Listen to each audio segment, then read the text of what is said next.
Bonjour à toutes et à tous. Aujourd'hui dans cette vidéo je vais vous montrer comment faire pour que votre chien ou chiot ne saute pas sur vous, vos invités ou encore les gens à l'extérieur lorsque vous le promenez. Donc c'est parti.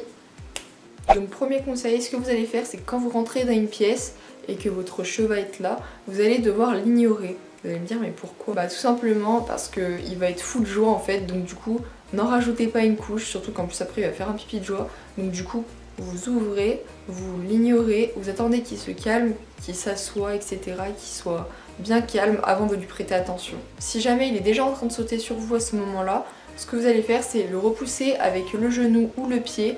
Par contre ne le repoussez pas avec vos mains parce qu'il va assimiler ça à un jeu. Deuxième conseil, vous allez devoir apprendre descend à votre chien ou chiot.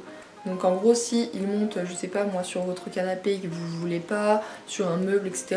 Enfin bref, un endroit interdit quoi, vous allez tout simplement lui dire non, descends.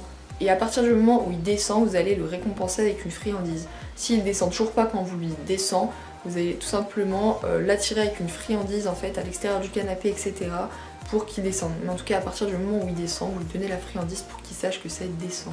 Ensuite, troisième conseil, lorsqu'il saute sur nous, vous vous retournez en fait. En gros, il y a votre chien qui est là, il vous saute dessus. Vous allez vous retourner et lui dire non, assis.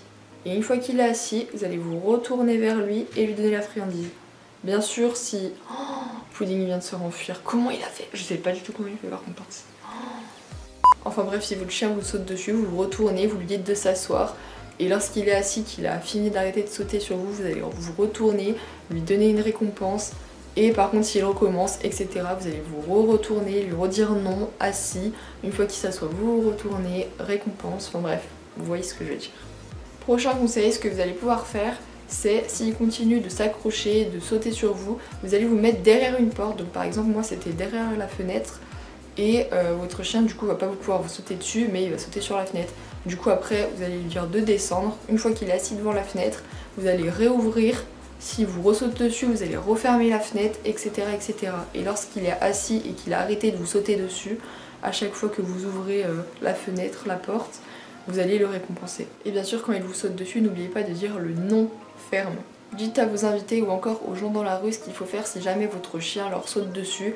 Comme ça, il ne recommencera avec personne. Parce qu'en fait, si vous appliquez ça seulement avec vous, il va pas forcément comprendre. En fait, il faut que, même dans la rue par exemple, s'il essaye de sauter sur quelqu'un, vous l'empêchez parce que ça peut avoir de graves conséquences par la suite. Un gros chien qui saute sur une personne âgée ou sur un enfant et qui lui fait mal, ça peut avoir de graves conséquences. Donc encore, c'est un petit chien, il n'y a pas forcément de conséquences.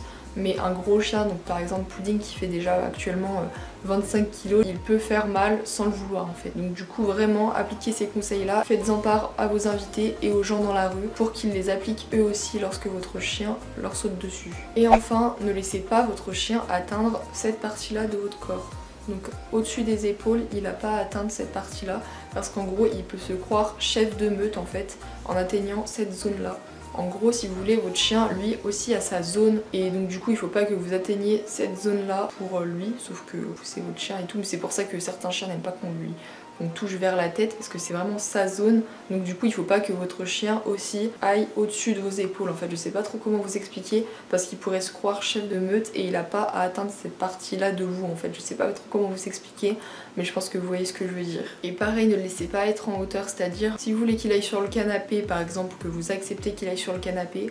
Ici c'est pas le cas pour Pudding, donc c'est vraiment que sur commande, c'est pas lui, il doit décider quand il va en hauteur, etc. Aussi j'ai vu pareil la chambre du maître, normalement il y va que sur commande, des choses comme ça. Il faut pas qu'il aille lui tout seul quand il veut à un endroit en hauteur, un endroit où il est surélevé et où il a vu sur tout en fait.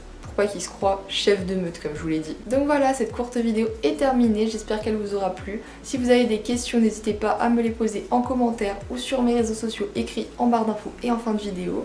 N'hésitez pas à lâcher les pouces bleus, à vous abonner à la chaîne si ce n'est pas fait et activer la petite cloche.